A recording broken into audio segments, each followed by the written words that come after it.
están dando.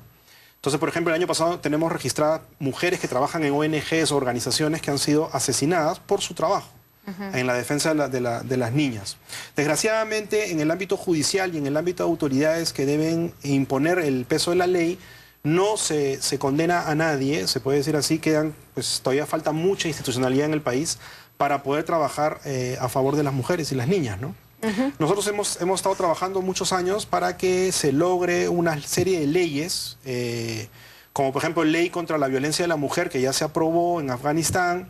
Se han conformado oficinas regionales por parte de la Fiscalía en Afganistán para poder atender mejores casos. Sin embargo, son esfuerzos muy pequeños frente al problema que se está haciendo. Juan Carlos, aquí mira, estoy leyendo una lista de la cantidad de prohibiciones que tienen las mujeres y realmente es terrible, ¿no? Mira, por ejemplo, se ha ilegalizado, algo que me llama mucho la atención, se ha ilegalizado la tenencia de pájaros o algún tipo de mascotas enjaulados. O sea, nadie en Afganistán puede tener un animalito enjaulado, pero las mujeres no pueden salir de su casa si no tienen la autorización expresa de sus maridos. No pueden salir de casa, no pueden estudiar, no pueden trabajar fuera de sus hogares.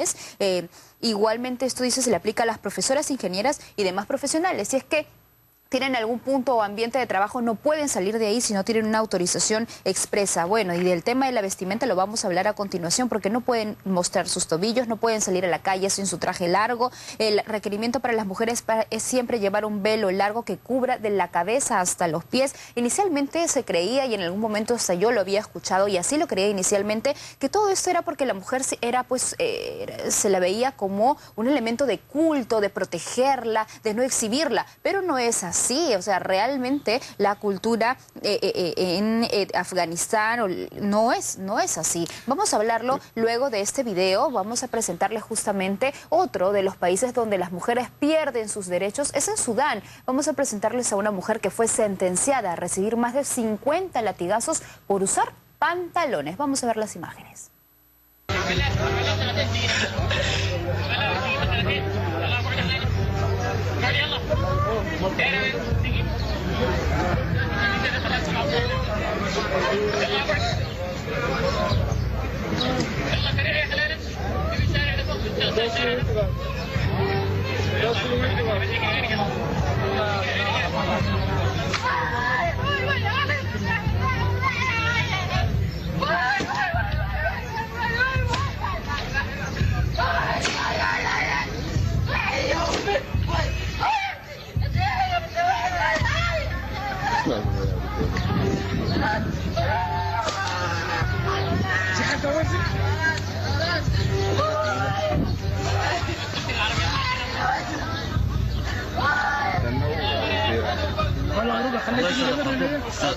على نزلها ليش تبع طائفة من المؤمنين يا جماعة تبع طائفة خلينا نشوفها يا جماعة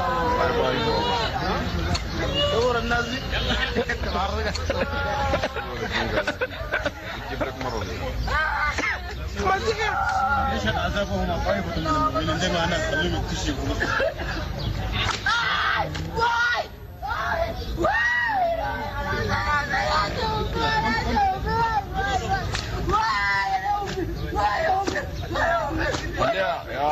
يا قولوا يا قولوا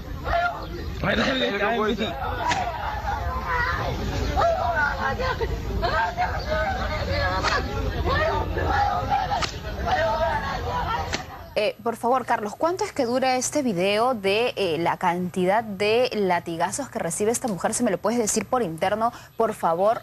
Son más de 3 minutos de video solamente de esta mujer recibiendo latigazos. Y así lo hemos encontrado a través de internet. Y reitero, Juan Carlos, es solamente un ejemplo de todo lo que viven. Azotes, palizas, abusos verbales contra las mujeres que no visten acorde con las reglas. Siempre tienen que llevar el velo largo. Son azotadas en público aquellas mujeres que no ocultan sus tobillos. Lapidación pública contra las mujeres acusadas de mantener relaciones sexuales fuera de su matrimonio. Se ha prohibido el uso de cosméticos. Prohíben a las mujeres hablar o estrechar las manos con otros varones. Pintarse las uñas también está prohibido. Reír en voz alta y caminar en tacones altos, porque el hombre dice que no puede escuchar el sonido de los tacones altos. Entendemos y aceptamos o respetamos las creencias culturales en otras zonas, pero ¿a tal extremo? ¿Cómo lo ven ustedes desde Amnistía Internacional?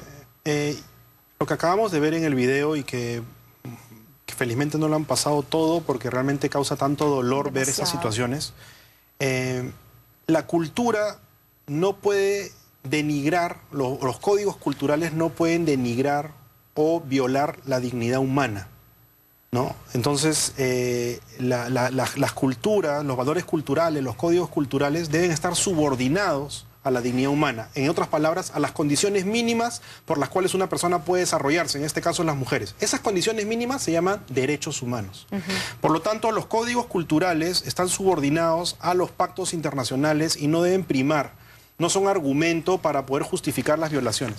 Y por otro lado, me gustaría decir que son las mismas mujeres afganas o en Medio Oriente, las mujeres en cualquier ámbito, en cualquier país, que expresan su voz de disconformidad contra ciertos códigos culturales.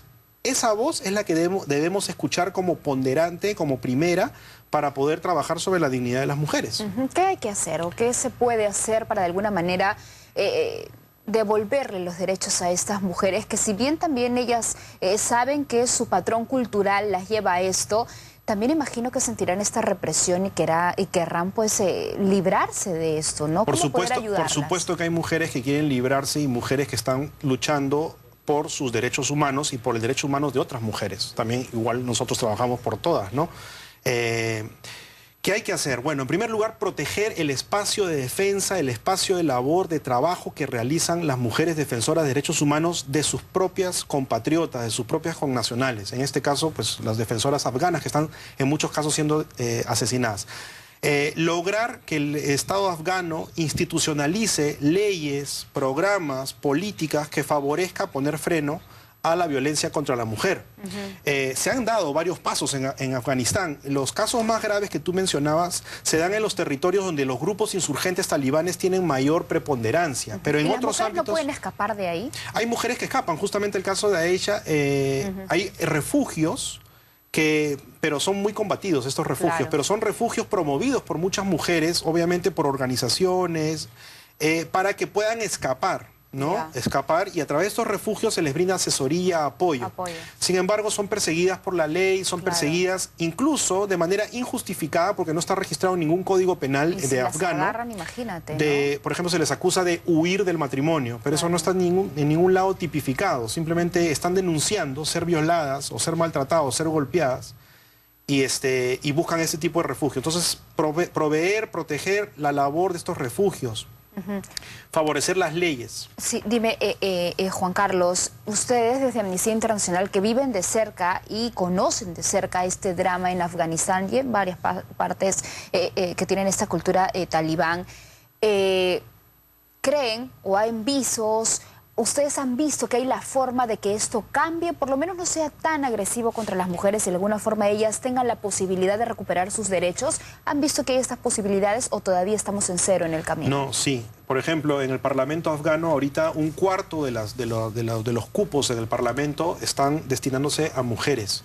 Hay ciertos porcentajes, por ejemplo, en la decisión de políticas públicas a favor de las mujeres, a favor de poner fin a la violación contra las mujeres, que en las cuales están participando las mujeres afganas. Es decir, Amnistía Internacional está trabajando para abrir espacios institucionales. Se van abriendo caminitos. Se van abriendo caminos y, como te digo, las situaciones más graves están en los territorios donde predominan los grupos insurgentes talibanes. Claro que sí. Vamos también a presentarles, si me permite, Juan Carlos, una nota a continuación de una mujer a la que la han llamado Beatriz. Es una joven de 22 años que es de El Salvador. Dejamos por un momento en sí el tema de Afganistán, porque ese tema también ha generado mucha polémica, porque le han prohibido someterse a un aborto terapéutico pese a que está enferma y su bebé nacerá sin cerebro. Vamos a ver la nota.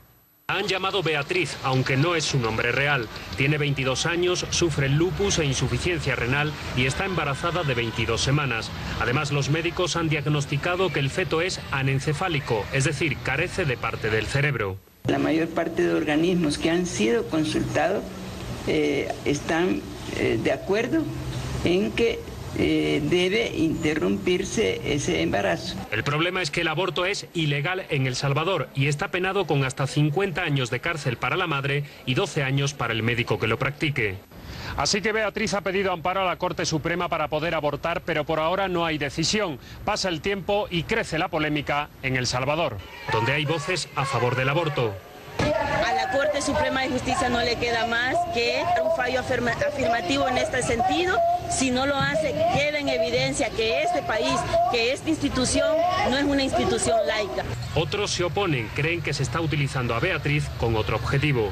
Pareciera que es toda una agenda que se quiere llevar adelante para legalizar el aborto. Y en medio del debate, la opinión de su familia. Su bebé pues ya no va a vivir porque no está bien, va. Yo quisiera que le diera la oportunidad a ella.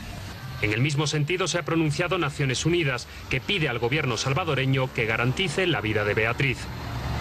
Bueno, esto ha pasado en El Salvador, pero Juan Carlos, yo te aseguro que si un caso pasara en nuestro país como ha pasado, estaríamos en la misma situación. Esta mujer no podría tener un aborto terapéutico. Sí, Amnistía Internacional está trabajando en este momento en el caso de El Salvador, pero también trabaja acá en Perú, pidiendo que el Estado peruano, ¿no?, así como en El Salvador, en otras regiones, pidiendo que el Estado peruano garantice, ¿no?, por ejemplo, en el Plan Nacional de Derechos Humanos, que el aborto terapéutico sea un foco de atención para garantizar que la mujer acceda a servicios de salud cuando su vida corre peligro, como este caso de Beatriz, ¿no?